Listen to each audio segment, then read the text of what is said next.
Menghadapi fenomena alam yang akan terjadi di kota Palembang, yaitu gerhana matahari total pada Rabu 9 Maret 2016, Masjid Agung Palembang akan melakukan sholat sunat gerhana yang sesuai dengan anjuran Nabi Muhammad SAW.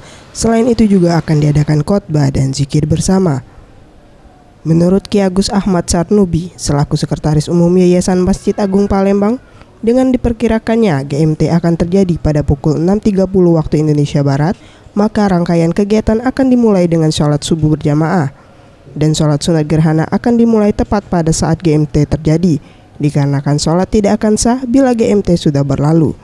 Karena peristiwa gerhana nanti akan tiba pada pukul 6.30, maka kami mengharapkan kehadiran para jemaah itu untuk sholat subuh di Masjid Agung bersama-sama. Karena kalau terlambat maka tidak sahlah lagi sholat kita, kan? Kalau gerhana sudah berlalu, kita sholat sudah tidak sah lagi. Ya, kita dengan namakan sholat gerhana itu tepat pada saat terjadinya peristiwa gerhana. Ia juga menambahkan diperkirakan akan ada 2.000 jemaah yang mengikuti sholat gerhana di Masjid Agung Palembang. Mega Dwi Handayani, Gusti Putus Murtayasa, Sriwijaya TV.